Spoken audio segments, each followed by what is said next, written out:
الذي سمي في السماء أحمد وفي الأرض بالقاسم محمد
جس سلسلہ گفتگو پر مسلسل سماعت فرما رہے ہیں، آج اس کی 5ویں اور آخری قسط کے لیے سماعت ہے۔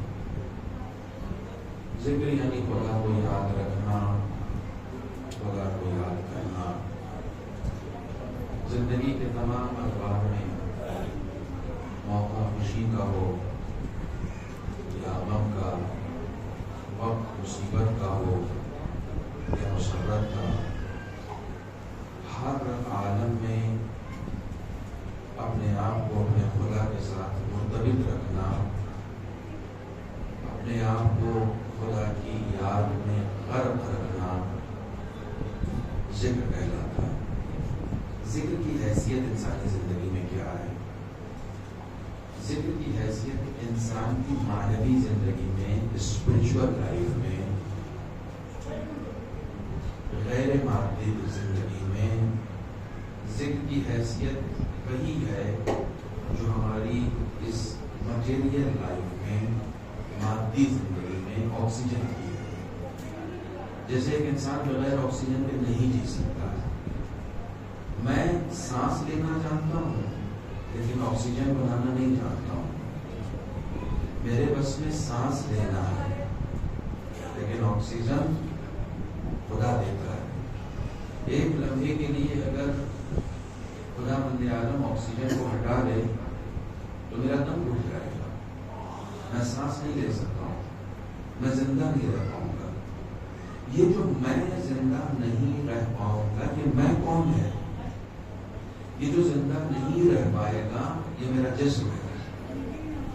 میرا جسم مر جائے گا بغیر آکسیجن کے۔ یعنی اس مٹیریل کے لیے، اس مادی جسم کے لیے آکسیجن ضروری ہے۔ اگر آکسیجن نہیں ہوگا تو مادی زندگی ختم ہو جائے گی۔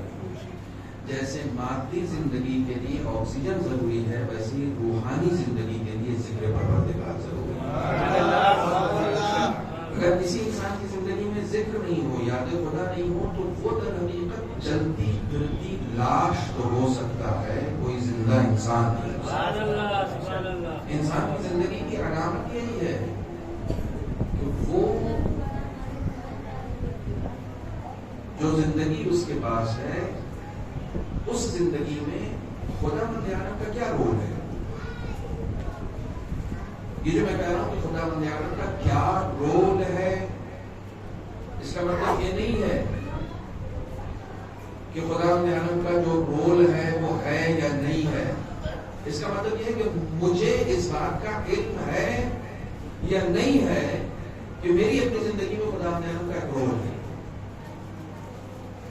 اور وہ رول اتنا زبردست ہے کہ اس نے کہا ہے کہ یا ایھا الناس انتم الفقراء الی اللہ، اے لوگوں تم محتاج محض ہو، خدا بند عالم کے محتاج محض ہو۔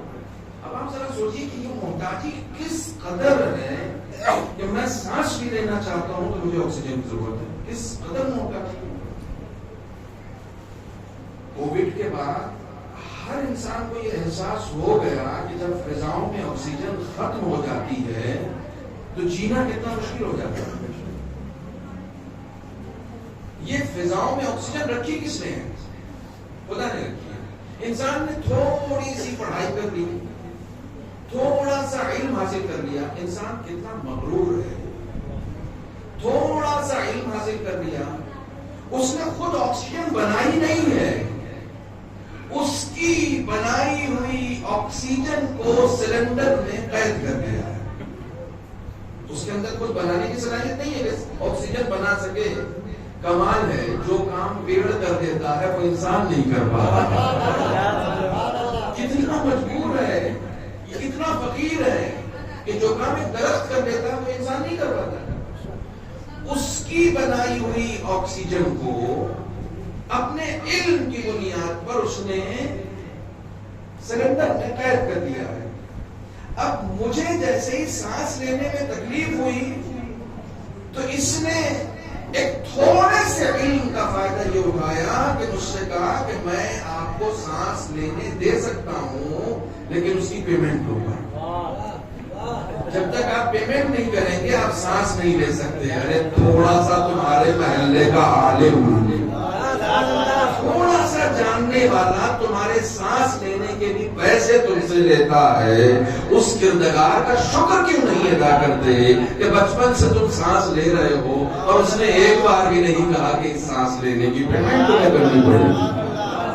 اس نے بس اتنی سی بات کہی ہے کہ تم سانس لے رہے ہو, تم جی رہے ہو, تو اس جینے کا شکریہ یہ ہے کہ جب رات میں بستر پر جاؤ تو اس سے پہلے مغرب و عشاء کے وقت میرے پاس آؤ اور مجھ سے آ کر کہو کہ معبود اس بھری ہوئی دنیا میں مجھے ایک دن کی زندگی تم نے پھر سے عطا کی, تیرا شکریہ. جب دن کا آغاز کرو تب میرا شکریہ ادا کرو, جب دن اپنے وسط پہ پہنچ جائے تب میرا شکریہ ادا کرو, جب دن اپنے اختتام پہ پہنچ جائے تب میرا شکریہ ادا کرو. اس نے پیمنٹ نہیں مانگی ہے, صرف شکریہ مانگا ہے, وہ بھی جبری نہیں ہے, اختیاری ہے. کمال ہے, تم کسی ہاسپٹل سے علاج کرا کے بغیر پیسہ دیے آ تو جاؤ, ہوٹل میں کھانا کھانے جاتے ہو پیمنٹ نہیں کرتے ہو تو وہ برتن دھلوا لیتے ہیں. ہاسپٹل میں علاج کرا کے بغیر پیمنٹ کر کے چلے تو آؤ. تم نہیں آ سکتے ہو, تم نہیں آ سکتے ہو, تمہارے بس کا نہیں ہے. ایک نے اپنے علم کے ذریعے سے تمہیں حیات بخشی ہے, ایک نے اپنے علم کے ذریعے سے تمہیں صحت عطا کی ہے, تو وہ اس کی پیمنٹ دیتا ہے. اس کریم پروردگار کا شکر ادا کرو کہ اس نے تمہیں صحت مند رکھا ہے. ہم بہت ساری چیزیں خداوند عالم سے مانگ رہے ہوتے ہیں, مانگنے کا سلیقہ ہونا چاہیے نا. اگر میں نے کہا کہ ہم لوگ مانگتے ہیں کہ یہ دے دے وہ دے دے, کبھی یہ نہیں مانگتے کہ یہ دے دے. یہ بھی دعا کیا والے بیماریاں دے دے, صحت دے دے. ایک چیز لے گا تبھی تو ایک چیز دے گا نا. بیماریاں لے لے, بیماریاں لینے کا مطلب کیا ہوتا ہے؟ توجہ فرمائیے گا. بیماریاں لینے کا مطلب کیا ہوتا ہے؟ جب تک تم صحت مند ہو اپنی صحت کا شکر ادا کرو. ہم لوگ خداوند عالم سے صحت نہیں مانگتے ہیں, ہم لوگ خداوند عالم سے مانگتے ہیں کہ پانے والے اتنا پیسہ ہو جائے کہ جب کبھی بیمار پڑے تو کم سے کم اچھے ہاسپٹل میں علاج کرا سکیں. یہ کیسی بیوقوفی والی بات ہے کہ تم پیسہ مانگ رہے ہو کہ جب کبھی بیمار ہو تو اچھے ہاسپٹل میں علاج کرا سکے. تو پیسے کے تھرو کیوں صحت مانگ رہے ہو؟ ڈائریکٹ صحت مانگ لو نا. اور کیجیے گا, ڈائریکٹ صحت مانگ لو.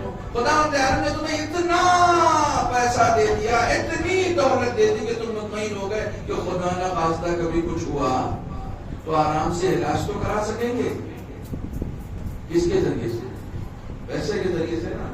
پیسے کے ذریعے سے صحت مت مانگو, بلکہ شکر ادا کرو کہ معبود اگر تو نے دولت نہیں بھی دی ہے تو کون سا مجھے بیماری دے دی ہے. بہت سارے ایسے لوگ ہیں جن کو اس نے دولت دی ہے تو سینکڑوں بیماریاں بھی پاس میں دے دی ہیں. اب وہ زندگی بھر اپنی دولت کو بیماریوں میں خرچ کرتے رہتے ہیں. مولانا دوا تو میری چھوٹتی نہیں ہے. کمال یہ ہے کہ آپ اس بات کا ذکر تو کر رہے ہیں کہ دوا آپ کی چھوٹتی نہیں ہے, اس وقت بھی آپ اس کا شکریہ نہیں ادا کر رہے ہیں کہ اس نے اتنی دولت دی ہے کہ کم سے کم آپ دوا خریدنے کے قابل بھی ہیں. آپ اس قابل بھی ہیں، لیکن آپ براہ راست خداوند عالم سے صحت مانگیے۔ امام جعفر صادق علیہ السلام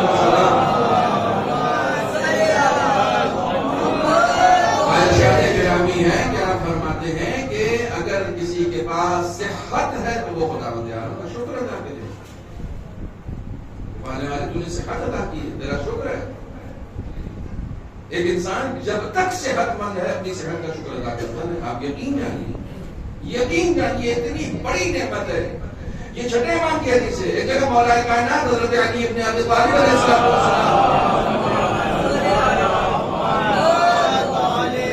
فرماتے ہیں کہ انا من النعم سعۃ المال، مال کی وسعت خداوند عالم کی نعمتوں میں سے ہے، ولكن صحت البدن افضل من سعۃ المال۔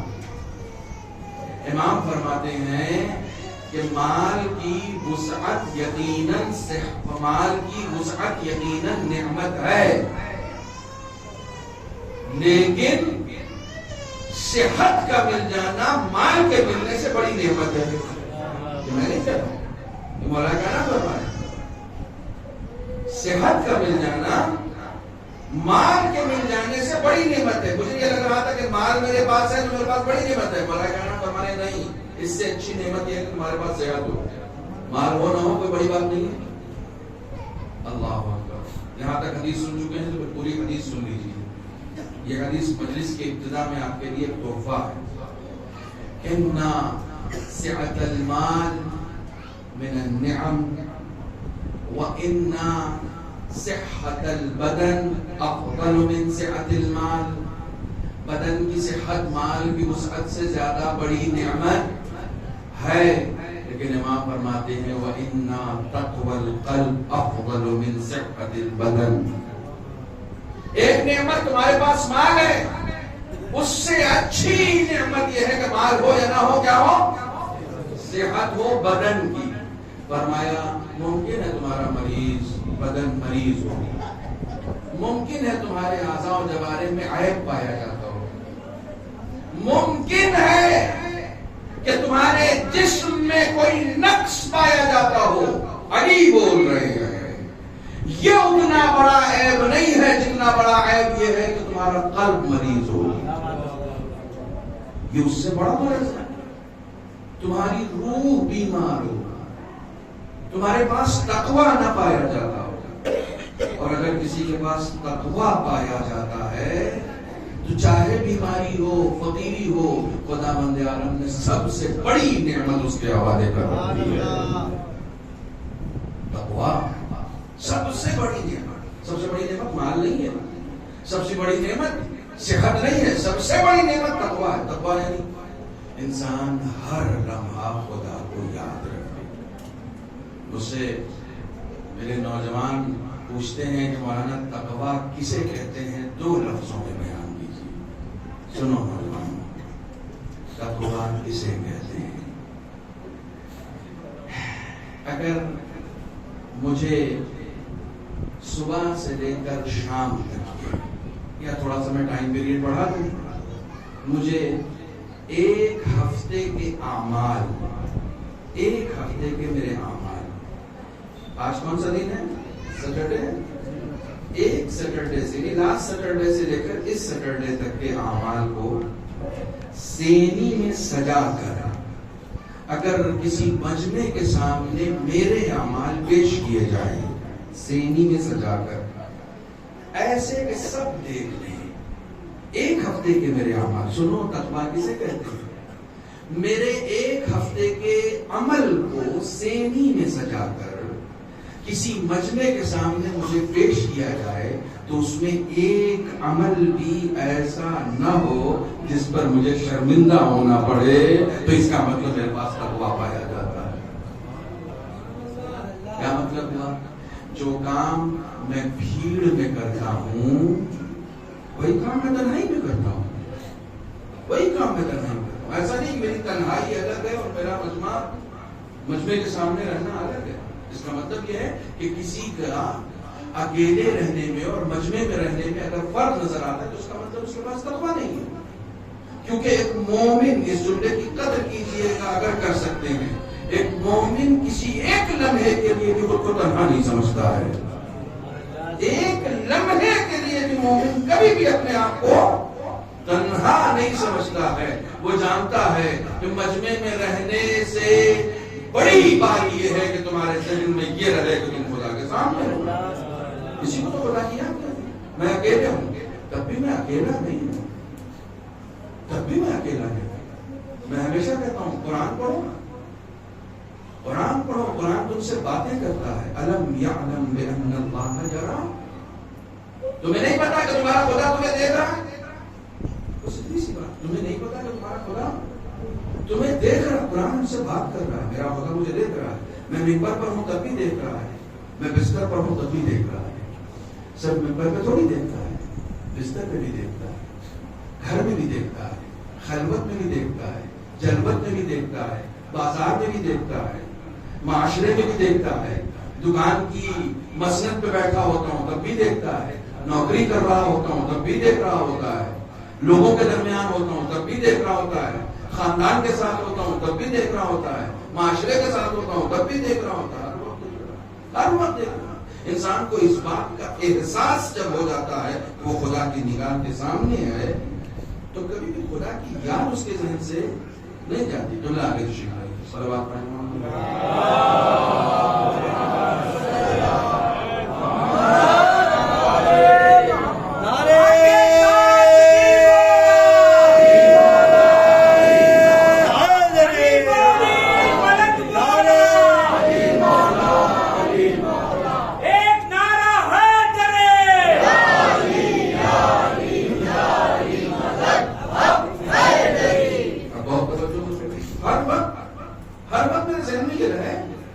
ذکر کا مطلب لوگ سمجھتے نہیں. مبادی اٹھاؤ، دعائیں پڑھو، تسبیح نکالو، تسبیحات پڑھو. ہاں ذکر کا مطلب یہ ہرگز نہیں. ذکر کا مطلب یہ ہرگز نہیں. میں نے ایک واقعہ آپ کو سنایا ہوا، اب اسٹیشن پہ سنایا ہے، یہاں سنایا مجھے نہیں معلوم، لیکن واقعہ سنایا ہوا دوہرا رہا ہوں. کچھ چیزیں دہرانے کا اپنا لطف ہے. میرے استاد تھے، وہ حضرت امام اللہ علیہ السلام کی زیارت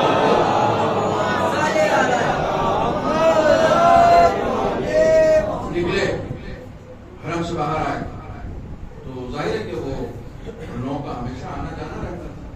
ایک ایسا شخص مشہد آیا ہوا تھا. ظاہر سی بات ہے کہ مشہد امام کا روضہ ہے، وہاں پر اکثر زائرین ہوتے ہیں اور زائرین اس شہر کے لیے نئے ہوتے ہیں. ایک شخص آیا ہوا تھا اور زیارت کرنے کے لیے آیا ہوا تھا، تو مشہد میں امام کے حرم کے باہر وہ بیٹھا، اسے کہیں جانا تھا اپنے ہوٹل کی طرف. تو اس نے ٹیکسی والے کو بتایا کہ مجھے فلاں جگہ جانا ہے. اس نے کہا جی بیٹھ جائیے. شیئر والی ٹیکسی تھی. مولانا ہمارے استاد پہلے سے بیٹھے ہوئے تھے پیچھے، وہ آگے کی سیٹ پر بیٹھ گئے. اب جانے لگے. اس کی مسافت جو تھی وہ بہت مختصر سی تھی. تھوڑی دیر کے بعد اس کا ہوٹل آ گیا. اس نے اس کو اتار دیا کہ یہ آپ کے سامنے ہوٹل ہے، آپ چلے جائیں. اس نے پوچھا پیسے کتنے ہیں؟ وہاں کے پیسے میں مثال دے کر بتا رہا ہوں، انہوں نے ایرانی پیسوں میں بتایا. وہاں کے پیسے یعنی کرایہ اگر اس کا 10 روپیہ ہوتا تھا تو اس ڈرائیور نے کہا 50 روپیہ، تقریباً 5 گنا زیادہ اس نے مانگ لیا. اچھا وہ مسافر تھا، اس کو بھی اندازہ ہے کہ یہاں کا اتنا مہنگا کرایہ تو نہیں ہونا چاہیے. بیٹھنے والا بھی شیعہ ہے، بٹھانے والا بھی شیعہ ہے، پیچھے طالب دین پہلے سے امامہ لگا کے بیٹھے ہیں. مگر ہمارا بس چلے تو ہم اماموں کو بھی متاثر کر دیں. جو ہمارے ایک انسان نے اپنی 20 سالہ زندگی حوضے میں گزاری ہے تاکہ کچھ علم حاصل کر کے آ جائے، نہ 4 مجلسوں میں شرکت کر کے اپنے آپ کو علامہ دہر سمجھ لے. بیماری کیا اس کے اوپر کوئی اثر نہیں ہوا. اس نے 50 روپے دے دیے. اچھا مشکل یہ ہے کہ 50 روپے لینا مشکل نہیں تھی، وہ چہرے سے بڑا مومن لگ رہا تھا. ڈرائیور ٹوپی لگایا ہوا، گاڑی رکھے ہوا، ہاتھ میں تسبیح، ڈرائیونگ بھی کر رہا ہے اور ہر وقت تسبیح بھی پڑھ رہا ہے. ٹھیک ہے، کرایہ زیادہ بھی لے رہا ہے، تسبیح بھی پڑھ رہا ہے. اور جب وہ اتر گیا تو اس نے دیکھا پیچھے ہے مولانا، تو اس نے کہا حضور پتہ نہیں رزق میں برکت نہیں ہے، کچھ عمل بتائیے کہ اللہ رزق میں برکت دے۔ اس سے پہلے آپ سے پہلے مولانا صاحب بیٹھے تھے، ان سے ہم نے پوچھا سنو تم لوگ بھی آتے ہو پوچھنے کے لیے، ان سے ہم نے پوچھا تھا حضور رزق میں برکت کے لیے کوئی تسبیح بتائیے، تو انہوں نے سورہ ذاریات کی آیت بتائی تھی ان اللہ هو الرزاق ذو القوة المتین۔ دیکھیے میں یہی پڑھ رہا ہوں، ہاتھ میں تسبیح لے کے مسلسل پڑھ رہا ہوں، مگر رزق میں برکت ہی نہیں۔ تو انہوں نے کہا بندے خدا رزق میں برکت لقلقۂ زبانی سے نہیں آتی۔ کہا کیا مطلب؟ کہا حرم سے لے کے یہاں تک کا کرایہ کتنا ہوتا ہے؟ چپ ہو گیا ڈرائیور، چپ ہو گیا کہ یہاں تک کا کرایہ ہوتا ہے 10 روپیہ، تم نے امام رضا کے زائر سے 40 روپے زیادہ لیے ہیں، کسی کا مال ہڑپ بھی کر رہے ہو اور رزق میں برکت بھی چاہتے ہو۔ رزق میں برکت اس طریقے سے آتی ہے کہ صرف ہاتھ میں تسبیح نہ ہو بلکہ کردار سے بھی ثابت کرو کہ تم خدا کے بندے ہو۔ کردار سے ثابت کرنا پڑے گا بھائی، کردار سے۔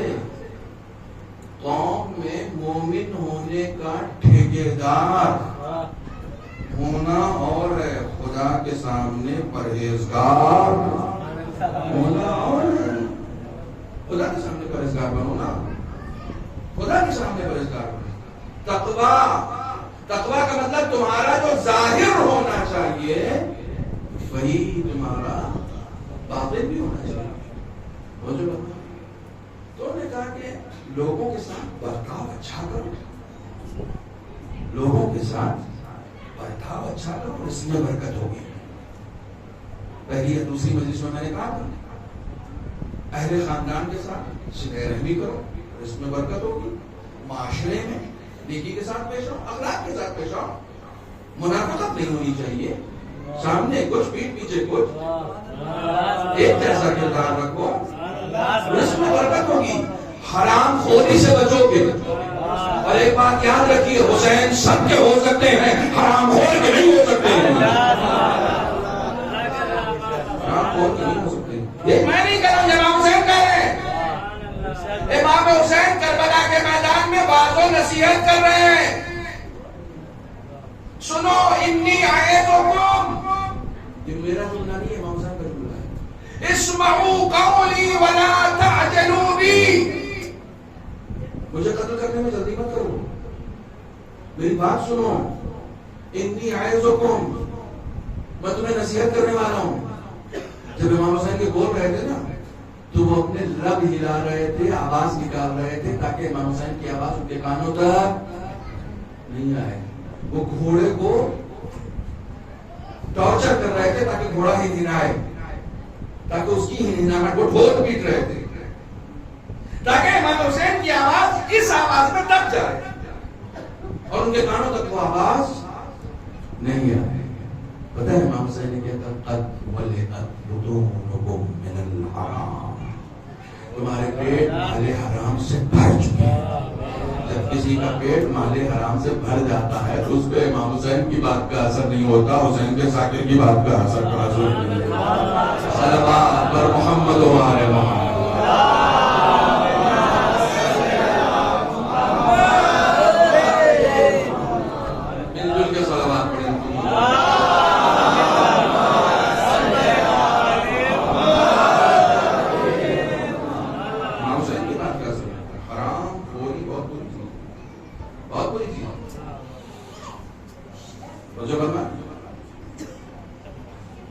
ہم سے یہ مطالبہ نہیں کیا گیا کہ ہر وقت دعا کی کتاب لے کر بیٹھے رہو، مذاق الابرار لے کر بیٹھے رہو۔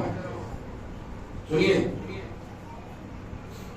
مفاتیح الجنان اٹھائیے، پہلے گھنٹے کی دعا، دوسرے گھنٹے کی دعا، تیسرے گھنٹے کی دعا، چوتھے گھنٹے کی دعا، سنیچر کی دعا، اتوار کی دعا، پیر کی دعا، منگل کی دعا، بدھ کی دعا، شنبے کی زیارت، ایک شنبے کی زیارت، دو شنبے کی زیارت، پہلے پہر میں پڑھنے والی دعا، دو پہر میں پڑھنے والی دعا، شام میں پڑھنے والی دعا. ایک صاحب کے پاس دعا کی کتاب لے کر، ایک عالم دین کے پاس دعا کی کتاب لے کر ایک مومن گیا، کہنے لگا کیا کوئی کام نہ کرے، دن بھر دعا ہی پڑھتے رہے. سنو، کوئی کام نہ کرے، دن بھر دعا ہی پڑھتے رہے، پہلے گھنٹے کی، دوسرے گھنٹے کی، تیسرے گھنٹے کی. کیا جواب دیا ہے، کیا جواب دیا ہے؟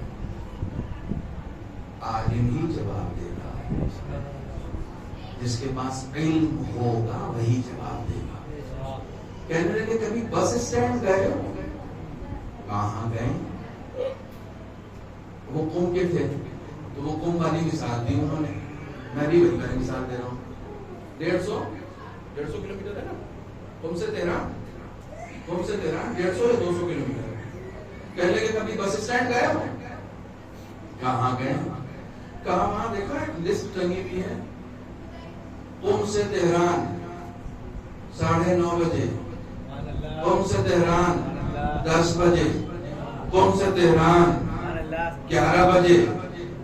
11 بجے وہ چلانے لگا تہران تہران تہران تہران. تم بھی جاتے ہو یہاں سے بھوپال سے؟ کہاں جاتے ہو؟ نزدیک کون سی جگہ ہے؟ اندور ہے، ہاں جبل پور ہے، اندور ہے، یہ سب نزدیک ہے نا. آپ بس اسٹینڈ جائیں گے ہر آدھے گھنٹے میں چلاتا رہتا ہے اندور اندور اندور اندور. تو کیا مطلب ہر وقت تم کو جانا ہے؟ یہ تو چلا رہا ہے بس والا، اندور ہر آدھے گھنٹے میں چلا رہا ہے، ہر 10 منٹ میں ایک بس بھری نہیں پھر چلانا شروع ہے کوئی. اس کا مطلب یہ نہیں کہ تم کو ساری بس میں بیٹھ کے جانا ہے. تم جہاں کہیں بھی ہو سواری ہر وقت اویلیبل ہے. جب جانا چاہو تب آ جاؤ، سوار ہو جاؤ. پہلے گھنٹے بھی خدا سے ملنے کا وقت ہے، دوسرے گھنٹے بھی خدا سے ملنے کا وقت ہے. شنبے کو ملنا چاہتے ہو شنبے کو آ جاؤ، پنجشنبے کو ملنا چاہتے ہو پنجشنبے کو آ جاؤ. جس وقت خدا سے ملاقات کا دل کرے ذکر کی سواری پر بیٹھو، صبر کا آغاز. راستہ کھلا ہوا ہے، راستہ بند نہیں ہے. تم کو جب جانا ہے تم بتاؤ، ہر وقت تھوڑی پڑھنا ہے، تم ہر وقت مفادی لے کے تھوڑی بیٹھنا ہے. تمہیں کب سفر کرنا ہے؟ تم یہ نہیں کہہ سکتے کہ وقت گزر گیا. آیت اللہ شیخ انصاریان حفظہ اللہ کہنے لگے 50 سال سے قرآن پڑھ رہا ہوں، 50 سال سے حدیثوں کی کتابیں پڑھ رہا ہوں. میں غرق ہوں اسی چیز میں، میں غرق ہوں، میں ڈوبا ہوا. حدیثیں ازبر ہیں، قرآن کی آیتیں ازبر ہیں. میں 50 سال سے صرف قرآن و حدیث، کبھی علی کو پڑھتا ہوں، کبھی حسین کو پڑھتا ہوں، کبھی امام جعفر صادق کو پڑھتا ہوں. ہر وقت میرا یہی کام ہے. میں نے کہیں پر نہیں پڑھا کہ ان لوگوں نے کسی بھی مومن سے کہا ہو کہ اب دیر ہو گئی. کہیں نہیں پڑھا کہ کسی مومن سے یہ کہا گیا ہو کہ اب دیر ہو گئی، اب دیر ہو گئی. بہت سارے لوگ مجھ سے کل بھی مجلس کے بعد ایک صاحب کہہ رہے تھے، عام طور سے لوگ کہتے رہتے ہیں مولانا دعا کر دیجئے کہ جو لوگ قید میں ہیں انہیں رہائی مل جائے. میں نے کہا یہ دعا میں ضرور کروں گا، آپ کو بتاؤں گا بھی، مگر آپ بھی ان سے کہیے کہ کوئی ایسا کام کرے ہی کیوں کہ قید میں جانے کی نوبت. مسئلہ یہ بھی تو ہے نا، مسئلہ یہ بھی تو ہے. اپنی کردار سازی بھی تو کرو نا، کردار بھی تو بلند ہونا چاہیے کہ ایسا موقع، ایسی نوبت آئے کیوں کہ کوئی حسین کا چاہنے والا بھی ہو اور کسی کے ساتھ دھوکہ بھی کرے، کوئی حسین کا چاہنے والا بھی ہو اور دنیا کی کسی بھی عدالت میں اسے مجرم قرار دے دیا جائے. نہیں ہو سکتا. حسین کے چاہنے والے کا مطلب یہ ہوتا ہے کہ اس کا ظاہر اور باطن ایک ہوتا ہے. یہ نوبت ہی کیوں ہے؟ صلوات پڑھیں محمد.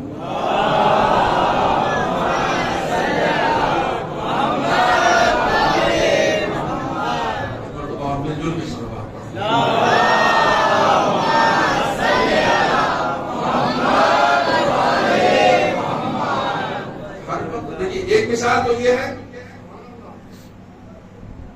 کہ سواری ہر وقت اویلیبل ہے، تم کو کب جانا ہے، ارادہ کیا ہے، جب بھی ارادہ کرو توبہ کا دروازہ کھلا ہوا ہے۔ ایک جملہ پھر پرانا دوہرا رہا ہوں، آج معاف کیجیے گا، حالانکہ یہ جو پرانا ہے یہ آپ کے ذہن میں ہے نہیں، میرے ذہن میں ہے۔ یہ پرانا واقعہ جو میں نے سنا ہے وہ آپ کے ذہن میں تھا، شاید ایک دو لوگوں کے ذہن میں ہو۔ یہ بھی جو بات بتا رہا ہوں کہ جب بھی ارادہ ہو، جب بھی ارادہ تم آ جاؤ، ذکر کی سواری موجود ہے، اہل بیت کا سہارا موجود ہے، اور تم تو حسین کی مجلس میں ہو۔ امام حسین کا تعارف ہی ہوا ہے کہ حسین چراغ ہدایت ہیں۔ حیف ہے، اس جملے کو لے جا سکتے ہو لے جانا، یہی رکھ سکتے ہو یہی رکھنا۔ حیف ہے کہ کوئی حسین کی مجلس بھی کرے اور ہدایت سے دور بھی ہو۔ حسین کی حسین چراغ ہدایت ہیں، حسین چراغ ہدایت ہیں۔ پتہ نہیں کبھی آپ نے سوچا کہ امام حسین کو چراغ سے نسبت کیوں دی گئی؟ کاش یہ بات پہنچ جائے، کاش یہ بات پہنچ جائے۔ رسول نے کہا ہے نا، عرش پہ لکھا ہوا ہے نا، ان الحسین مصباح الہدی، حسین چراغ ہدایت ہے۔ کبھی سوچا چراغ سے نسبت کیوں؟ حسین ہے، سورج ہونا چاہیے۔ حدیث ہے نا، حدیث کے لفظوں میں ہم پھیر بدل تو کر نہیں سکتے۔ یہ مولوی کا نکتہ تو نہیں ہے کہ اس نے چراغ کہا تو ہم سورج کہیں گے، ہم نے بدل دیا۔ یہ تو رسول کا ارشاد ہے نا، ان الحسین مصباح الہدی، حسین چراغ ہدایت ہے۔ چراغ ہی سے نسبت کیوں دی؟ سورج کیوں نہیں کہا؟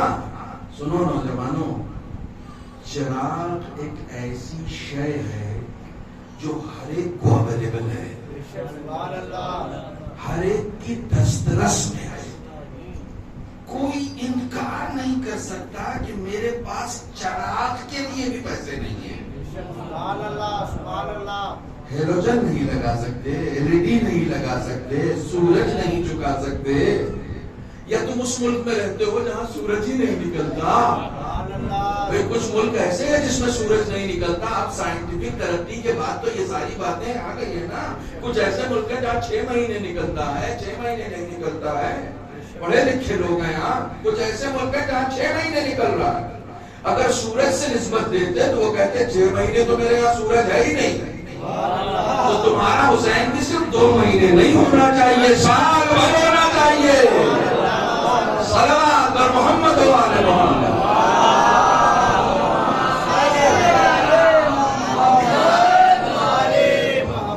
چراغ ایک ایسی چیز ہے جو ہر ایک کی دسترس میں ہے، سب کو آسانی سے حاصل ہو جاتی ہے۔ حسین چراغ ہے، حسین چراغ ہے۔ جو بات مثال پہلے کی تھی وہ بھی ہے۔ کربلا کے شہید کتنے ہیں؟ 72 مشہور ہیں، یاد کرنے کے لیے اچھا ہے۔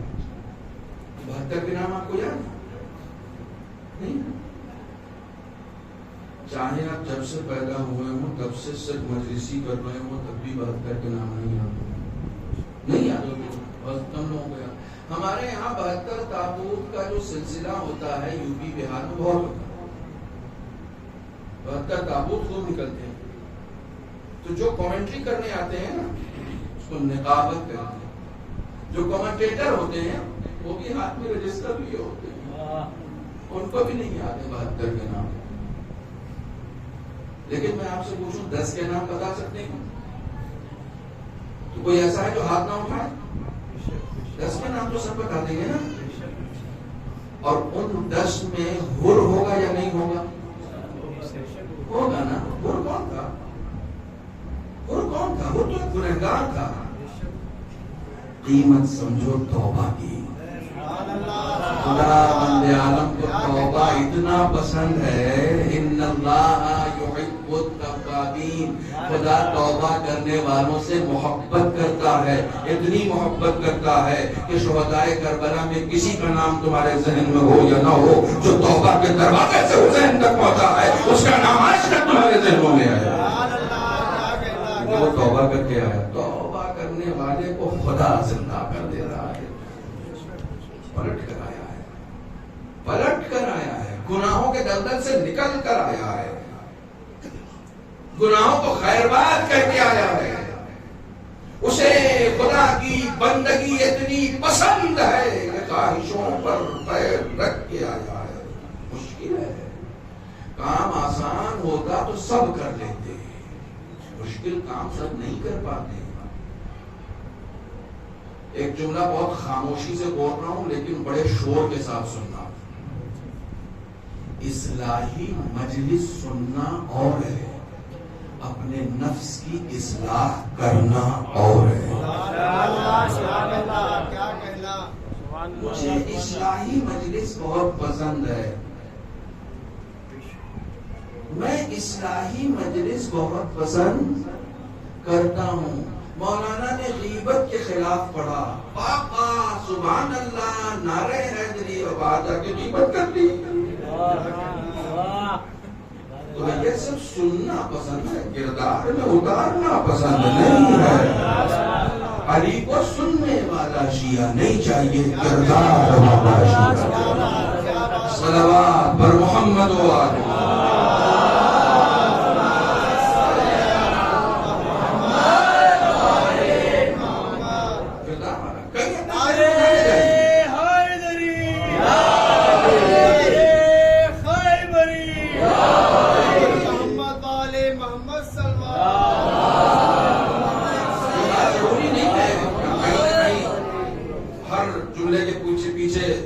حادثے کو تصور کریں، نہیں ضروری نہیں، ہم اپنے اوپر سوچیں کہ میں تو ایسا نہیں ہوں، کہ مجھے اچھی باتیں پسند تو ہیں لیکن کردار کی زندگی میں، عملی زندگی میں پسند نہیں ہے۔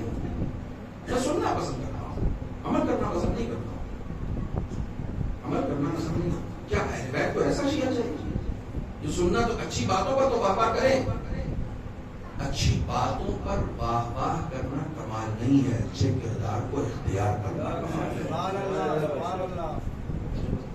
اچھے کردار کو اختیار کرنا۔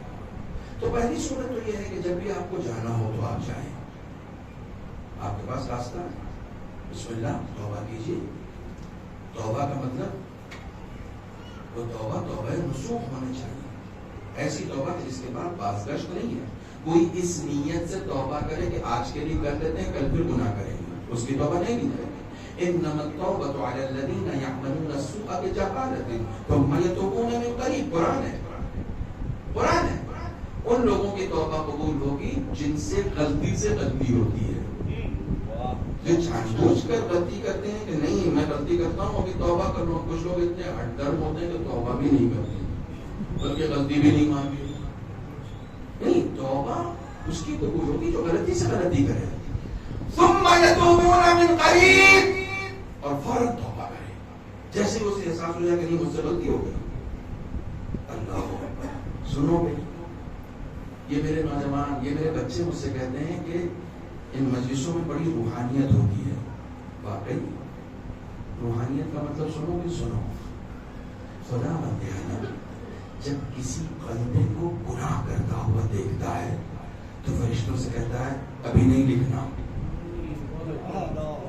ابھی درج نہیں کرنا اس کا گناہ۔ تو فرشتے کہتے ہیں آؤ دیکھا ہے میں نے گناہ کیا اس نے، لیکن لکھو نہیں، 7 گھنٹے بعد لکھنا، 7 گھنٹے کی مہلت دے دو۔ کہا کیوں؟ کہا ہو سکتا ہے توبہ کر کے، لکھنے کے بعد مٹایا جانا مشکل ہے، میں 7 گھنٹے کی مہلت دیتا ہوں تاکہ یہ توبہ کر لے۔ اگر توبہ کر کے آ جاتا ہے تو لکھنے کی ضرورت ہی نہیں ہے، اس سے پہلے کہ تمہارا گناہ لکھا جائے توبہ کر دو۔ خدا کہہ رہا ہے، خدا فرشتوں کو لکھنے سے منع کر دیتا ہے۔ آپ اس کی مہربانیوں کو سوچ سکتے ہیں کہ کتنا مہربان خدا۔ ایک صلوات پڑھ کے تھوڑا تھوڑا آگے تشریف لے۔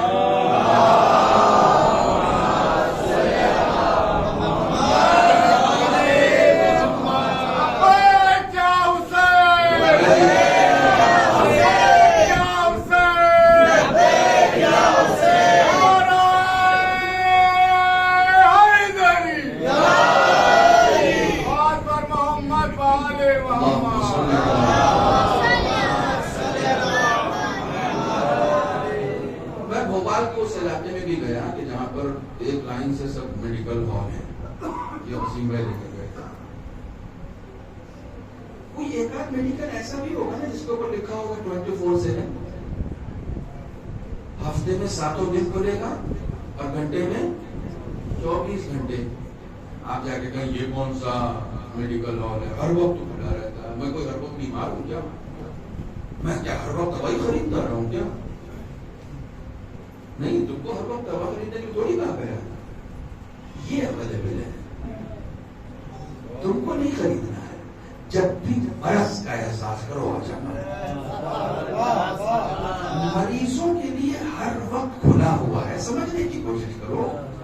مریضوں کے لیے ہر وقت کھلا ہوا ہے، تم کو نہیں خریدنا ہے. جب مرض کا احساس کرو تو نا امید نہ ہونا کہ جائیں کہاں. تمہارا جسم مریض ہوتا ہے تو میڈیکل والا 24/7 کھولے رہتا ہے. روح میں کوئی مرض ہوگی تو کیا وہ کھول کے نہیں رکھے گا؟ میرا دروازہ ہر وقت کھلا ہے. حسد محسوس ہو رہا ہے، آؤ توبہ کرو. غیبت کر رہے ہو، آؤ توبہ کرو.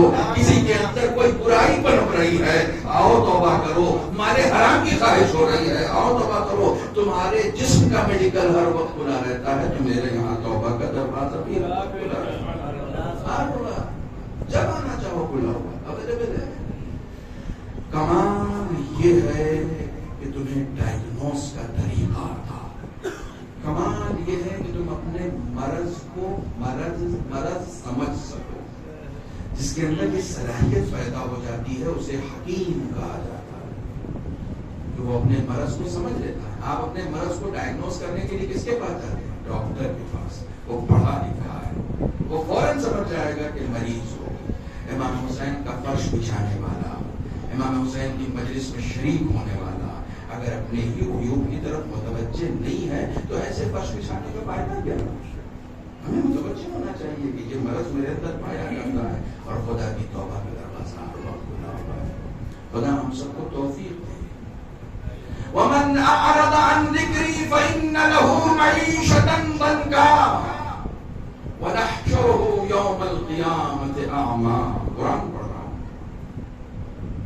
ہوں. جس نے بھی میرے ذکر سے منہ موڑا. اب ذکر سے منہ موڑا کا مطلب آپ ذہن میں رکھیے کہ یعنی تصویر دیکھو اس کو ذکر نہیں کرنا.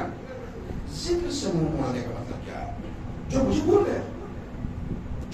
گیا، ممبر میں مجھے بھول گیا، زیر ممبر مجھے بھول گیا، بازار میں مجھے بھول گیا، سامان خریدتے وقت مجھے بھول گیا، پیسہ دیتے وقت مجھے بھول گیا، کسی سے پیسہ لیتے وقت مجھے بھول گیا،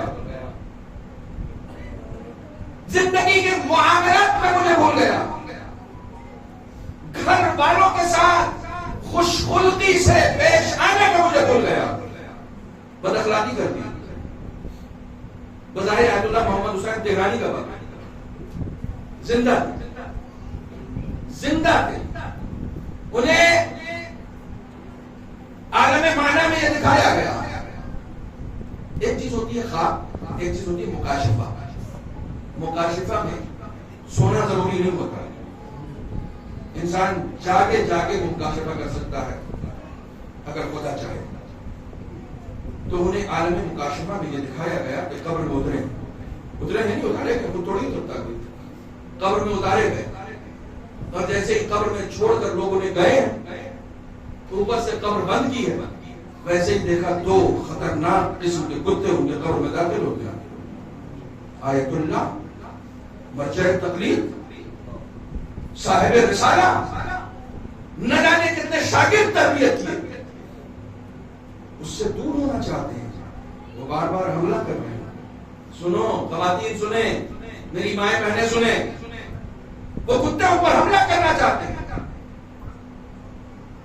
پھر دیکھا تو فرشتے آئے، ان سے پوچھا یہ کیا ہے؟ یہ تمہارے اعمال ہے. میں نے اتنی کتابیں لکھی، میں نے اتنے شاگرد تربیت کیے، میں نے اتنی مجلسیں پڑھی، میں نے اتنے اعمال خیر انجام دیے. کہ وہ سب محفوظ ہیں،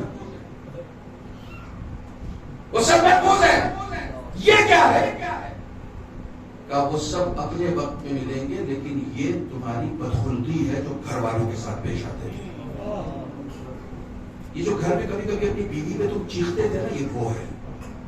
یہ جو کبھی کبھی اپنے بچے پر بیچا، اب یہ نہ سمجھیے کہ یہ شوہر ہی سے کہا جا رہا ہے کہ تم بیوی پر چیختے تھے، ان بیویوں سے بھی کہا جا رہا ہے تو شوہر کی نافرمانی کرتی ہیں. ہاں اب ادھر سے تو پاپا آنی تھی، مجھے پتا ادھر سے پاپا ملے گی. ہاں دیکھا آپ نے کتنی زور سے واہ ہوا، پہلے والے میں کسی نے واہ نہیں کی، دوسرے کو سب نے واہ کی. صلوات بر محمد و آل محمد.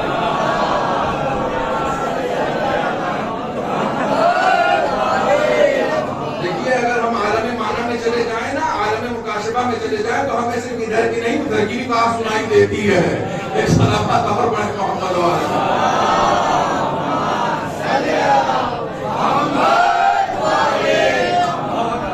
کہا یہ بدخلقی ہے کہ جو تم اپنے گھر والوں کے ساتھ پیش آتے ہو.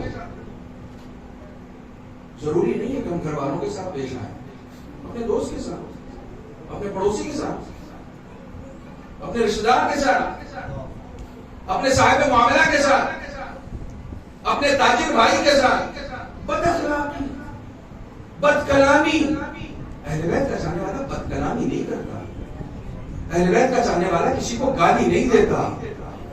جب بھی گالی زبان پر آئے نا تو یہ سوچ لیا کرو اہل بیت کو بہت دی گئی ہے، اب تم مت دو، اب تم مت دو. کسی کے ساتھ بد کلامی مت کرو. وہ شخص جس نے کسی کے ساتھ بد کلامی کی یا کسی کے اوپر وہ تہمت لگائی جو اس کے اندر نہیں ہے، اس کا عذاب اس دنیا میں دیکھے بغیر نہیں جا سکتا.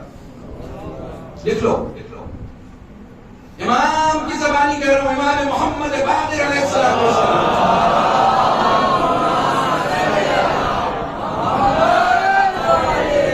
حق الناس کا معاملہ اتنا سخت ہے کہ اگر کوئی بھی اس میں اسیر ہو گیا تو جب تک اس کے عذاب میں اس دنیا میں گرفتار نہیں ہو جائے گا، جائے گا نہیں، جائے گا نہیں.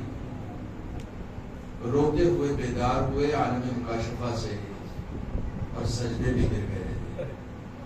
معاف کیجیے گا، شاید میرے ذہن میں عبد اللہ کا نام کچھ کنفیوژن ہے. جن کے ساتھ واقعہ ہوا تھا وہ تھے، مرجع تقلید تھے، نام میرے ذہن میں کچھ کنفیوژن ہو رہا ہے کہ یہ کون تھے. لیکن واقعہ اپنی جگہ سجدے نے سجدے میں گئے، خدا کا شکر ادا کیا کہ معبود قبر میں جانے سے پہلے مجھے متوجہ کر دیا، قبر میں جانے سے پہلے متوجہ کر دیا. عزیزوں، میرے دوستوں، میرے بچوں، میری بہنوں، میری ماؤں، میری بیٹیوں، یاد رکھو جب تک زندہ وہ موقع ہے. حقوق ہے، تمہاری گردن پر کسی کا حق ہے، تم سے کوئی ناراض ہے، جاؤ منا لو، یہاں منا لو گے، یہاں منا لو گے. کسی کی غیبت کی ہے، جاؤ معافی مانگو، وہ معاف کر دے گا. تم اس کے گھر پہ جاؤ گے نا کہ میں نے آپ کی غیبت کی ہے، مجھے معاف کر دیا، تو چائے بھی پلائے گا، معافی بھی دے گا. تم کسی کے گھر پہ جاؤ گے نا کہ آپ کے 100 روپے میرے پاس نکلتے ہیں، یہ دے دیجیے پلیز، میں نہیں چاہتا کہ میں شرمندہ کروں، میں نہیں چاہتا کہ برزخ میں دوں، کیونکہ برزخ میں دینا بڑا سخت ہے، یہیں دے دیجیے. پتا ہے برزخ میں کیا ہوگا؟ کسی کا 100 روپے لے کر آپ چلے گئے تو رسول خدا فرماتے ہیں کہ قیامت میں ایک مقام ہے جسے مقام فرساد کہا جاتا ہے. وہاں تو اس شخص کو روکا جائے گا، ٹھہرو، تو وہ کہے گا کہ میں تو پورے صراط سے گزر کے آ گیا ہوں، پورے صراط سے گزر کے آ گیا ہوں، اب کیوں روکا؟ کہتے ہیں یہ آخری اسٹیشن ہے، جب تک یہاں سے NOC نہیں ملے گی آگے نہیں جا سکتے. قرآن مجید کی آیت ہے ان ربک لبالمرصاد، تمہارا خدا مقام مرصاد پہ بیٹھا ہوا ہے. مقام مرصاد پر آخری چیکنگ کے لیے تیار ہو جاؤ. وہاں کیا چیکنگ؟ ارے جیسے ہی وہاں کے ماموں بیٹھے ہیں، چچا بیٹھے ہیں، بھیا بیٹھے ہیں، خالہ بیٹھی ہیں، سب رشتے دار، جاننے والے، پڑوسی، کوئی ایسا نہیں جس کو میں نہیں پہچانتا. ارے ہاں ہم ہی ہیں. پہچان گئے؟ دنیا میں تو نہیں پہچان گئے. یہاں پہچان گئے نا کہ ہم تمہاری پھپھو ہیں، یہاں پہچان گئے نا کہ ہم تمہارے خالو ہیں، یہاں پہچان گئے نا کہ ہم تمہارے وہ پڑوسی ہیں. کہاں؟ لیکن یہاں کیوں ہے؟ گھر بنا رہے تھے تو ایک بارش بڑھا کے بنا لیا تھا تم نے. ہم کہتے رہے کہ یہ زمین میری ہے، تم نے کورٹ میں ثابت کر دیا کہ تمہاری ہے، لیکن یہاں نہیں ثابت کر پاؤ گے یہ خدا کی کورٹ ہے، یہ خدا کی کورٹ ہے، یہاں نہیں ثابت کر پاؤ گے۔ تم نے وہاں ثابت کر دیا تھا نا کہ یہ زمین میری ہے، ہم ہار گئے تھے، لیکن تم نے میری زمین پر اپنی دیوار بنائی تھی، کہا یہاں کیوں روکا ہے؟ کہا خدا بندے عالم کہہ رہا ہے کہ اتنی سی زمین کا پیسہ لے گا تو جانے دینا، اکاؤنٹ نمبر وہاں کام نہیں کرتے، یو پی آئی وہاں بند رہے گا، موبائل الاؤ نہیں ہے، پیمنٹ آپ لے کر جا نہیں سکتے۔ پہلی مجلس سے ایک بات کر رہا ہوں، آپ کسی چیز کے مالک تو وہاں تو آپ آلریڈی نہیں ہے۔ جب یہی نہیں تھے، اگر یہ سمجھ لیتے کہ یہی نہیں ہے وہاں وہ نوبت کہاں آتی نا، وہاں وہ نوبت ہی نہیں آتی، پہلے ہی سمجھ لیتے کہ مالک نہیں ہے، مالک کوئی اور ہے۔ تو جب تم اپنے مال کے مالک نہیں ہو تو پھر دوسرے کے مال میں نظر کیوں بڑھائے ہوئے ہو؟ تم تو اپنے کے بھی مالک نہیں ہو۔ وہ خدا نے کہا کہ اس کی پیمنٹ دے دو، پھر آگے تم نے کہا پیمنٹ دینے کے لیے کیسے پیمنٹ دو اس زمین کی، اس کا حق ادا کیسے کروں؟ کیوں حج نہیں کیا تھا؟ ہاں حج تو کیا تھا، کہ تمہارا ایک، یہ تو تم نے 3 حج تھے، لیکن قبول ایک ہی ہوا، 2 دکھاوے کے لیے کیے تھے، وہ نہیں قبول ہوا۔ وہ ایک حج جو تمہارا قبول ہوا ہے نا بچا، وہ دے دو، اس کا ثواب مجھے دو تو میں معاف کر دوں گا۔ وہ ایک حج کا ثواب اس زمانے میں 6 لاکھ کا کیا تھا، اور تمہاری وہ ایک بارش زمین تو 30,000 کی بھی نہیں تھی، اور وہ 30,000 کی زمین کے لیے 6 لاکھ کا حج قربان کرنا پڑے گا۔ نہیں دو گے تو وہ آگے جانے کی انوسی نہیں دے گا، تو تم کو حج دینا پڑے گا۔ یہ جتنے تھوڑے بہت خیر کے کام کیے ہیں نا، مجلس دینی پڑے گی، دینی پڑے گی۔ مجلس میں شرکت کی تھی، امام حسین کے لیے کی تھی، بڑا ثواب ہے، لیکن وہ جس کا حق کھا کے آ گئے، وہ جس کی غیبت کر کے آ گئے، وہ جس کے اوپر تہمت لگا کے آ گئے، وہ جس کے اوپر انگلی اٹھا کے آ گئے، وہ وہاں کھڑا ہوا ہے، نہیں جا سکتے۔ پلیز مجلس ثواب مجھے دو۔ رسول خدا کہتے ہیں جو شخص مقام مرصاد میں دوسروں کا حق ادا کرتے کرتے اپنے سارے اعمال گنوا دے، اس سے بڑا کوئی فقیر نہیں ہے، اس سے بڑا کوئی فقیر نہیں ہے۔ تم میرے طریقہ کار سے واقف ہو، میں اپنی ہر مجلس کو اپنی زندگی کی آخری مجلس سمجھ کے پڑھتا ہوں، اور ویسے بھی یہ خمسے کی آخری ہے۔ میں تو زندگی کی آخری سمجھ کے پڑھ رہا ہوں، تم تو خمسے کی سمجھ رہے ہو۔ میں تو زندگی کی آخری مجلس سمجھ کے پڑھ رہا ہوں، کسی بھی مجلس کو اس توقع کے ساتھ نہیں پڑھتا ہوں کہ اگلی بار پھر آؤں گا۔ یہ خیال خام ہے، یہ خیال خام ہے۔ جو حسین کا ذاکر ہوتا ہے نا، وہ کسی بھی انجمن کا ذاکر نہیں ہوتا، نہ اس کے دل میں یہ تمنا ہوتی ہے کہ کسی اور کا ذاکر ہوگا، اس کے دل میں کوئی تمنا نہیں، وہ حسین کا ہے، اور حسین کا ذاکر دنیا سے بے نیاز ہوتا ہے۔ خدا کی قسم حسین کے ہو تو بے نیازی لے کر آؤ، تمہیں مجلس کرنے کے ثواب سے زیادہ عذاب اس بات کا ملے گا کہ تم نے مجلس کو اپنے امام پاڑے اور ان کی مسجد میں بانٹ دیا، تمہیں اس کا عذاب ملے گا۔ جو اس میں ملبس ہے ان کی بات کرتا نہیں، ان کے آگے مجلس کیسے میں چلا جاؤں گا؟ انہیں لگا کہ میرے آنے سے کامیاب ہوتی ہے، تمہارے آنے سے نہ کامیاب ہوگی، نہ تمہارے نہ آنے سے ناکام ہوگی۔ ارے تم اپنی خوش نصیبی پر ناز کرو جب تک حسین نے تمہیں چن رکھا ہے۔ حسین صرف چنتا نہیں ہے، نکال بھی دیتا ہے۔ ڈرو اس دن سے جس دن تمہیں نکال دیا جائے، ڈرو اس دن سے، خوف کھاؤ اس دن کا، کیونکہ حسین مخلصوں کو رکھتا ہے، ریاکاروں کو نہیں رکھتا۔ جو حسین کے لیے مخلص ہوگا، حسین کربلا کے لیے چنتے ہیں، کوئی سر اٹھا کے حسین کی بس میں شامل نہیں ہو سکتا، چنتے ہیں، اتنا چنتے، تم مجلسیں سننے والے ہو، میرے جملے کی قدر کرو، اتنا چنتے ہیں کہ جو لوگ کربلا پہنچ گئے ہیں وہ بھی رات بھر کنفیوز ہیں، مولا کے پیچھے پیچھے گھوم رہے، میرا نام ہے، میرا نام ہے، میرا یہ بات کیوں پوچھ رہے ہیں میرا نام ہے؟ ان کو معلوم ہے چنیں گے تو حسین ہی، سے اپنی جان بھی قربان نہیں کر سکتے ہم حسین پر. حسین چنیں گے. میں ان نوجوانوں سے، میں ان بچوں سے، یہ جو اس مجلس کا اہتمام کر رہے ہیں، خدا تمہارے رزق میں برکت دے. لیکن سنو، میں پچھلے سال گیا تھا وہیں، خواہش اس سال کی بھی تھی، نہیں جا سکا. بس گریہ کر رہا ہوں. تمنا ہے، آرزو ہے کہ کاش وہاں ہوتا.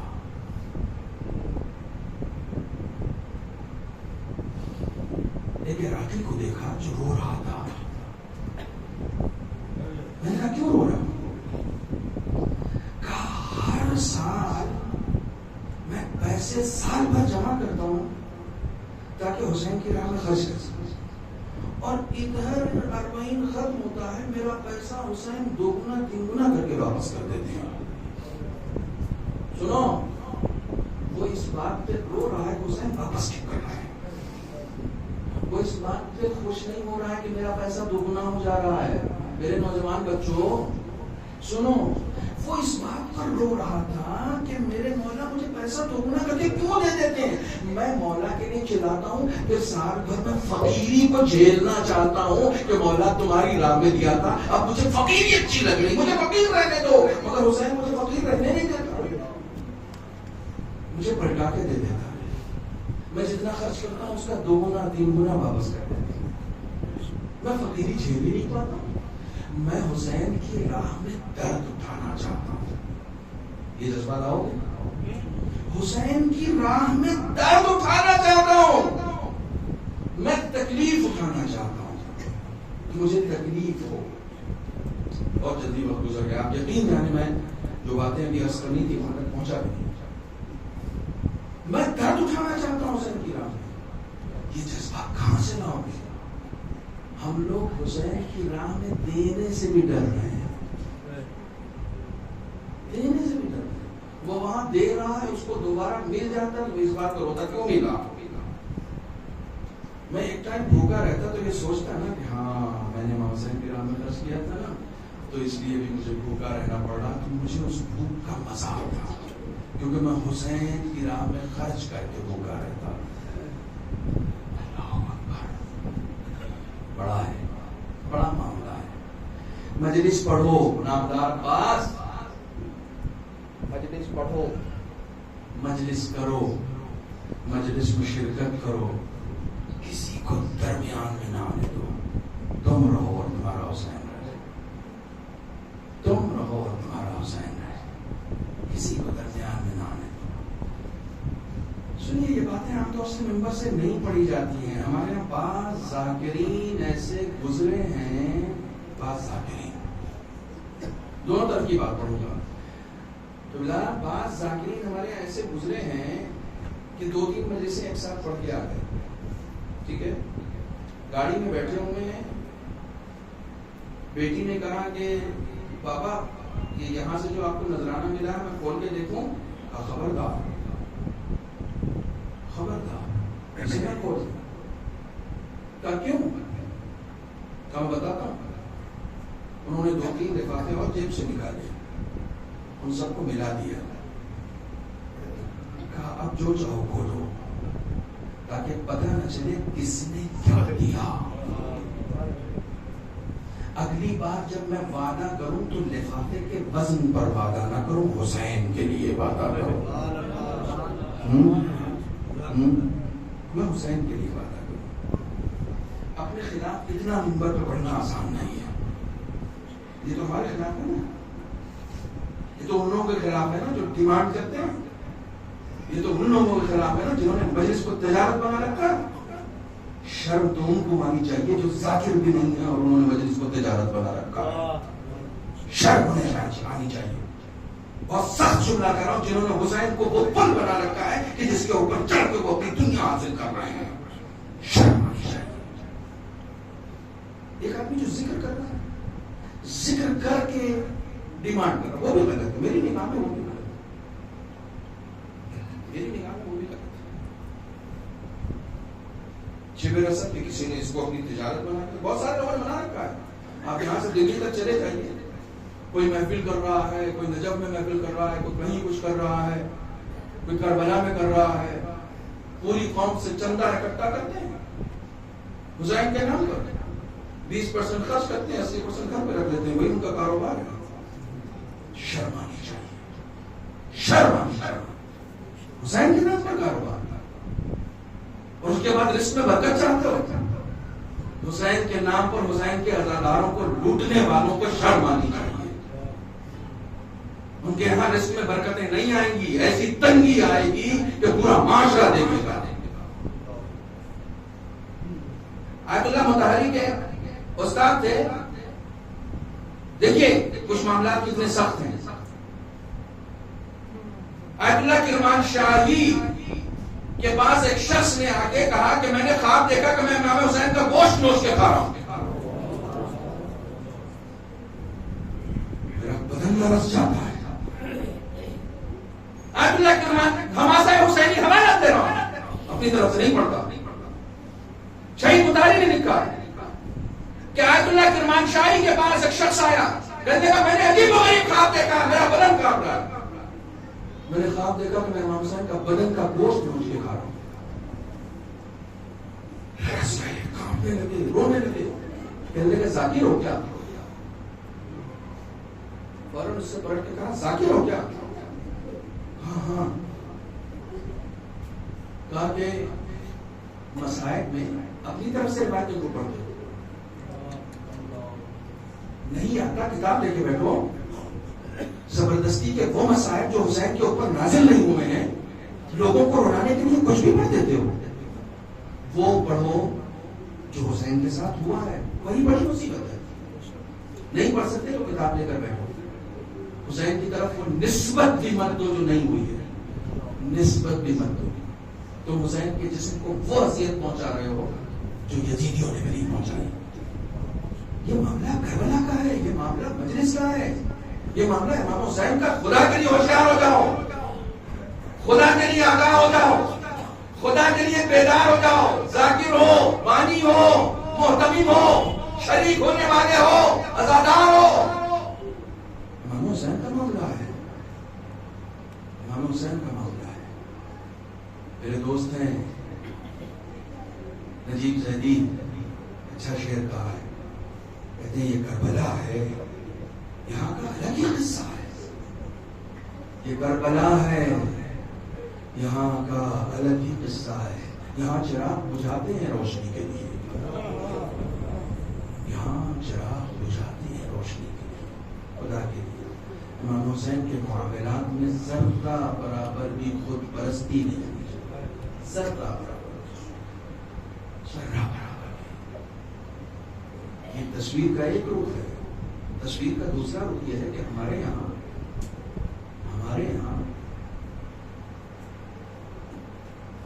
جو بانیان مجلس تھے، انہوں نے امام کی سنت پر عمل کیا ہے.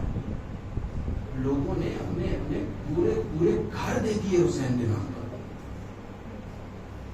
گھر دے دیے.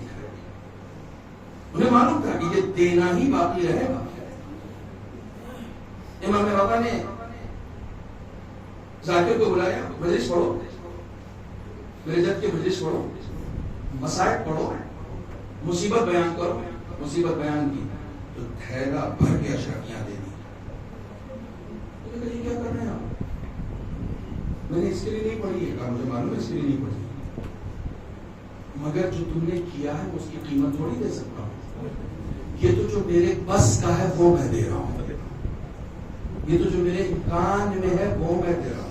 اجر تو خدا دے گا. جو میرے بس میں ہے وہ میں کر رہا ہوں. تصویر کا دوسرا رخ یہ ہے،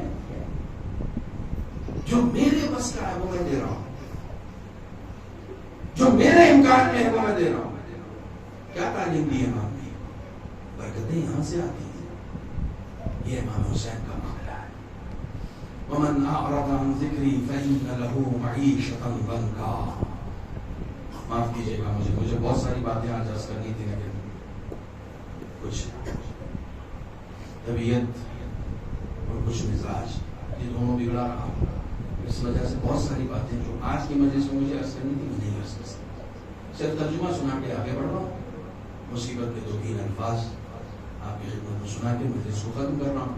انشاءاللہ خدا عالم آپ سب کی شرکتوں کو قبول کرے, ہمیں توفیق عنایت کرے کہ ہم ایسی عزاداری کر سکیں جو امام زمانہ کے دل کو ٹھنڈک پہنچا سکے. ہماری عزاداری ایسی ہو جیسا ہمارا پردے میں بیٹھا ہوا امام چاہتا ہے. جس نے بھی میرے ذکر سے اعراض کیا فَإِنَّ لَهُ مَعِيشَةً ضَنْكَا, میں اس کی زندگی کو سخت کر دوں گا, میں اس کی زندگی کو سخت کر دوں گا. خدا کہتی ہے اس ذکر سے اعراض نہ کیجیے, اس ذکر سے منہ نہ موڑیے. وَنَحْشُرُهُ يَوْمَ الْقِيَامَةِ أَعْمَىٰ, اور جب میدان محشر میں اسے اٹھاؤں گا تو اندھا اٹھاؤں گا. تو وہ میدان محشر میں آ کے کہے گا رب لما حشرتنی اعمیٰ وقد كنت بصیرا, قرآن پڑھ رہا ہوں, والے مجھے اندھا کیوں اٹھایا, میں تو دنیا میں دیکھ سکتا تھا. تو خدا جواب دے گا قال كذلك, ایسا ہی ہوتا ہے. اتتک آیاتنا فنسیتها وكذلك اليوم تنسى, میں نے تجھے دنیا میں اپنی نشانیاں دکھائیں تو اسے بھول گیا. دنیا میں تو مجھے بھول گیا تھا, آخرت میں تجھے بھول گیا. خدا کے لیے خدا کو نہ بھولو, خدا کے لیے حسین کو نہ بھولو, خدا کے لیے اہل بیت کو نہ بھولو. ذکر اپنے نفس کی تسکین کے لیے نہ کرو, ذکر حسین اپنے نفس کی تسکین کے لیے نہ کرو, ذکر حسین میں نفس کو شامل نہ ہونے دو, خدا کے ذکر میں انا کو شامل نہ ہونے دو. جو کچھ کرو قربتاً اللہ کرو, خدا کے لیے کرو, خدا کے لیے کرو. ذکر حسین خدا کے لیے کرو. کیوں؟ حسین نے خود کو خدا کے لیے قربان کر دیا, تو حسین کا ذکر خدا کے لیے نہیں کر پاتے. حسین نے اپنا علی اصغر دے دیا, حسین نے اپنا علی اکبر دے دیا. جانتے ہو امام حسین کے گنبد کے نیچے کوئی دعا کیوں نہیں رد ہوتی؟ کوئی بھی امام حسین کی زیارت کے لیے جا رہا ہے فوراً ہم کہتے ہیں التماع سے دعا, میرے لیے دعا کرنا. کیوں کر رہے ہو اس سے التماع سے دعا؟ اس لیے کہتا کہ حسین کے گنبد کے نیچے جائے گا تو وہاں کوئی دعا ریجیکٹ نہیں ہوتی. جانتے ہو کیوں نہیں ریجیکٹ ہوتی؟ کیوں نہیں ریجیکٹ ہوتی؟ امام حسین کے پاس جا کے خدا سے کوئی کچھ مانگتا ہے تو خدا بندے آدم سے ریجیکٹ نہیں کرتا ہے. جانتے ہو کیوں؟ کیونکہ حسین نے اپنا علی اکبر دے دیا, حسین نے علی اصغر دے دیا, حسین کے پاس جو کچھ تھا سب دے دیا خدا کو. اور حد تو یہ ہے کہ زینب کا پردہ دے دیا. اب کیا بچا ہے؟ اب کیا بچا ہے؟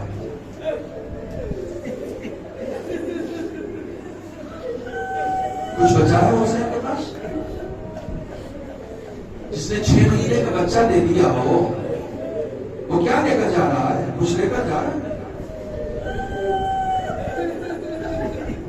4 سالہ بچی کو قربان کر دیا, جلے ہوئے کرتے میں اسے شام میں دفنا دیا.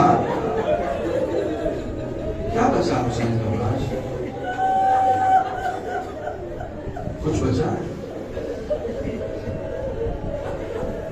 شام کے زندان میں وہ بچی خواب دیکھ رہی ہے بابا کو, بابا کو خواب میں یاد کر کر کے رو رہی ہے. خواب سے بیدار ہوتی ہے تو گریہ کرتی ہے. خدا نہ کرے, خدا نہ کرے کہ کسی ایسی بچی کا باپ مر جائے جو اتنی ناکام.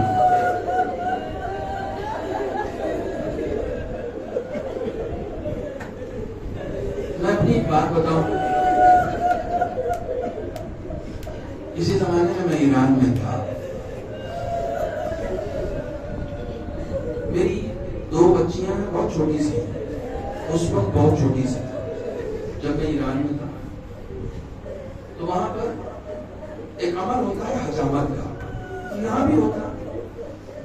تو اس میں انجیکشن دے کے پیٹ میں کچھ لگاتے ہیں تاکہ خون نکلے اور اس میں خون بھر جاتا. اس کی ایک تصویر میں نے اپنے گھر کے گروپ میں شیئر کر دی. میری بچی کا وہ تصویر دیکھی جو میں اپنے علاج کے لیے کر رہا تھا, وہ تصویر دیکھ کے رو کے برا حال تھا. اسے یہ لگ رہا تھا کہ بابا کو ہو کیا گیا ہے. جبکہ میں علاج کرانے کے لیے کر رہا تھا. کوئی اس میں درد نہیں تھا, کوئی اس میں تکلیف نہیں تھی. کوئی چھوٹی بچی جب اپنے باپ کو بری حالت میں دیکھتی ہے نا تو اس سے برداشت نہیں ہوتا ہے. کس کلیجے سے حسین کی اس 4 سالہ بچی نے حسین کے جسم پر تیر دیتے ہوئے.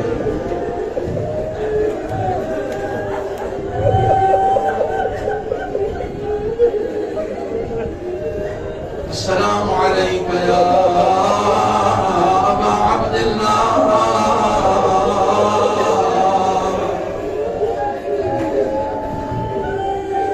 وعلى الأرواح التي حلت بثناء عليك مني سلام الله أبدا ما بقيت وبقي الليل والنهار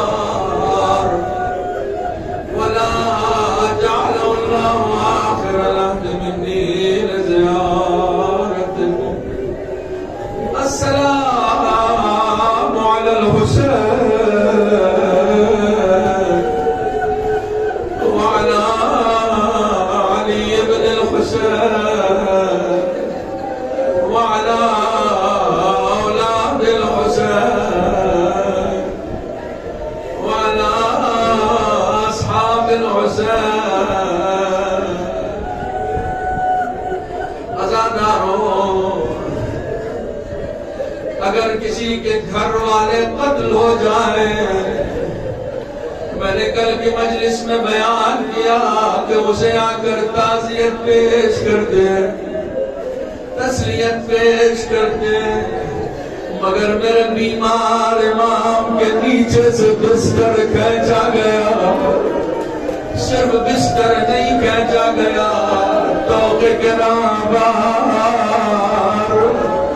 خاردار ہتھکڑی, خاردار بیڑی کچھ انداز سے پہنائی گئی کہ امام زمانہ کو سلام کرنا پڑا. سلام اس قیدی پر جس کے جسم کا گوشت لوہے کھا گئے.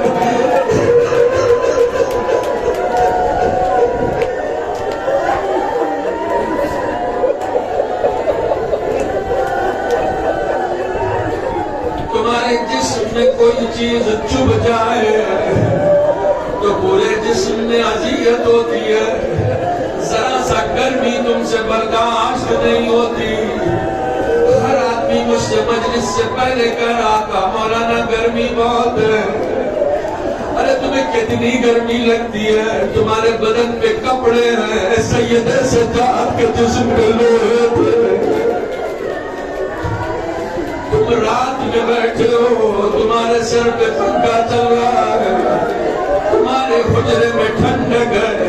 سید سجاد سائے میں نہیں بیٹھ سکتے تھے.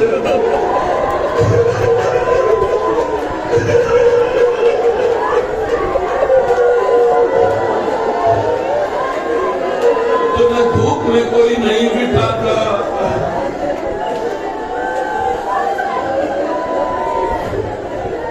ظالم اپنے لیے خیمے لگاتے ہیں.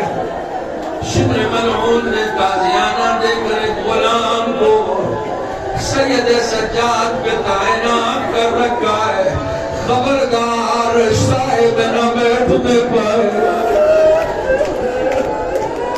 لوہا گرم ہو چکا ہے, اس قدر گرم ہو چکا ہے کہ جلدوں سے چپک چکا ہے.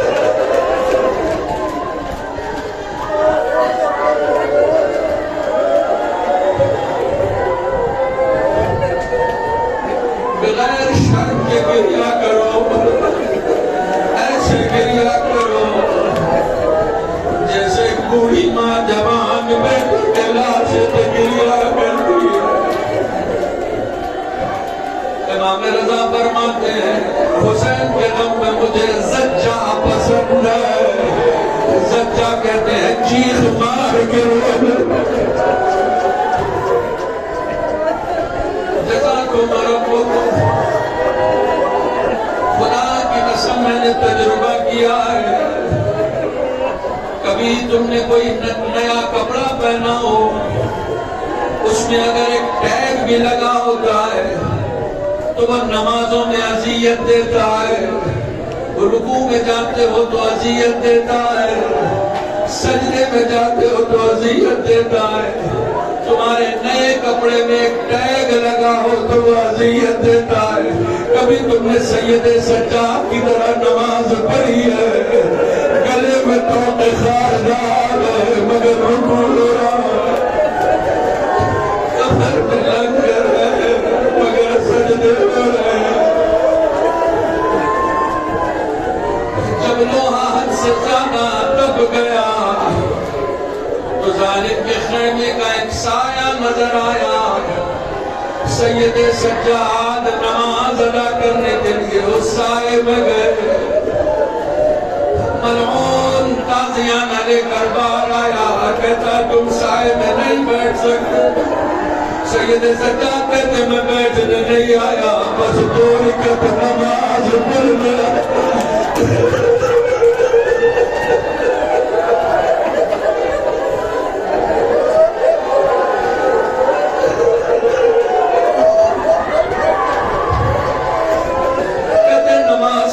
چلا جاؤں گا، ایک مرتبہ ملعون نے تازیانہ مارنا شروع کیا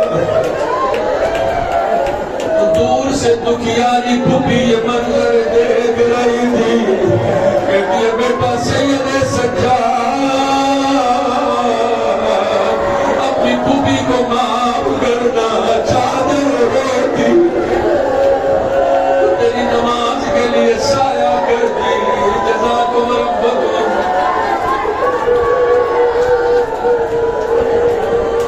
نے بہت گریہ کیا،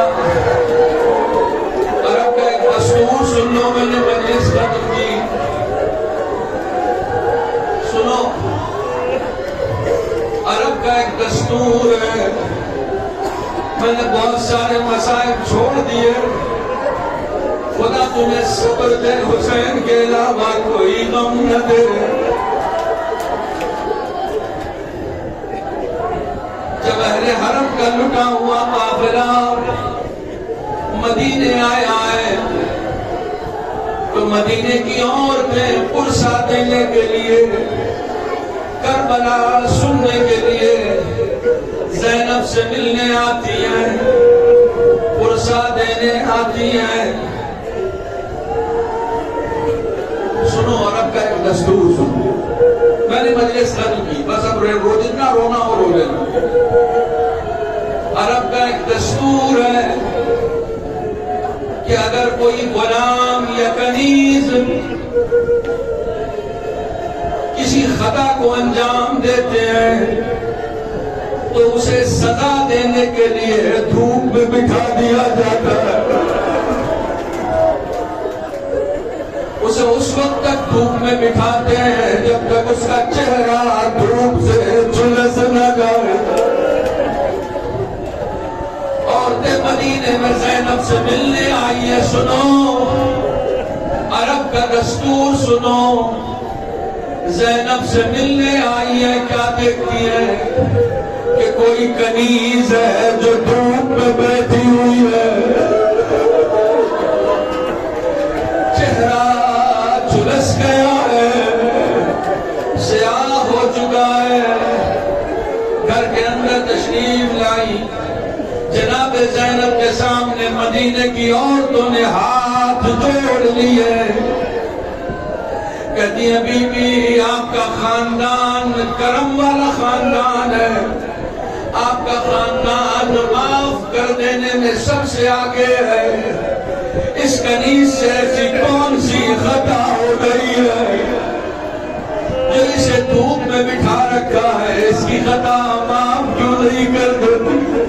ایک مرتبہ زینب تڑپ جاتی ہے، کہتی ہے کون سی کنیز، کیسی سزا، کیسی خطا؟ کہا جب ہم باہر سے آئے تو ایک کنیز آنگن میں بیٹھی ہوئی ملی، دھوپ سے اس کا چہرہ سیاہ ہو گیا۔ جناب زینب کلیجہ پیٹ کے کہتی ہے توبہ کرو، وہ کوئی کنیز نہیں ہے، وہ میری بھابھی رباب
وتمتعه فيها طويلا.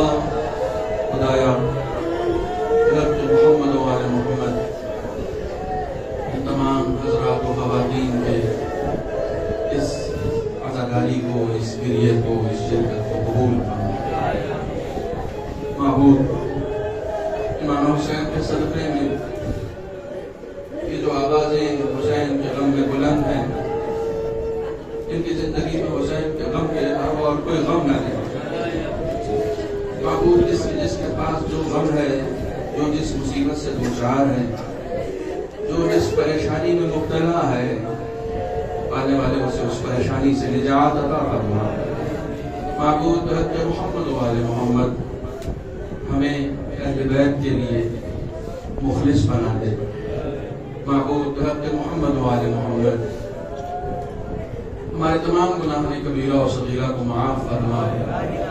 ہماری بچی ہوئی زندگی میں عمل صالح کی توفیق عنایت فرما.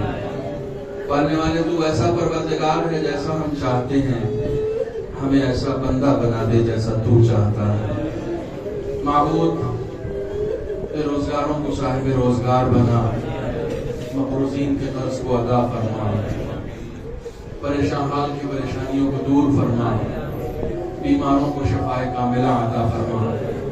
بالخصوص مریضان مورد نظر جن کے لیے التما سے دعا کہا گیا، خاص طور پر تقی زندموں، ان کے علاوہ اس مجلس میں شرکت کرنے والے جتنے افراد ہیں، پالنے والے، ان کو تمام روحانی و جسمانی بیماری سے بحق بیمار کربلا نجات عطا فرما، شفائے کاملہ عطا فرما.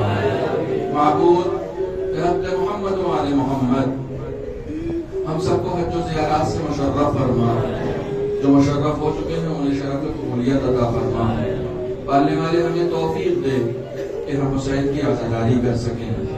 پالنے والے ہمیں توفیق دے کہ ہم حسین کی عزاداری خلوص کے ساتھ کر سکیں. پالنے والے ہمارے عمل کو ریاکاری سے پاک فرما دے. معبود بحق محمد و آل محمد تمام علماء کرام، مراجع اعظام، خدمت گزاران دین جو بے لوث دین کی خدمت کر رہے ہیں، پالنے والے انہیں طول عمر عطا فرما. منافقوں کے شر سے ہم سب کو محفوظ فرما. منافقوں کو ہماری بزم سے دور فرما. معبود بحق محمد و آل محمد ہمارے آیات اعظام، ہمارے رہبران معظم حضرت آیت اللہ خامنئی، حضرت آیت اللہ سیستانی کو طول عمر عطا فرما. پالنے والے ظہور حضرت حجت میں تعجیل فرما. ہم سب کو ان کے ظہور سے قبل اس لائق بنا دے کہ ہم ان کے اعوان و انصار میں شمار ہو سکیں. پالنے والے ہماری آنکھوں کو امام کے دیدار سے نورانی بنا دے. ربنا تقبل منا انك انت السميع العليم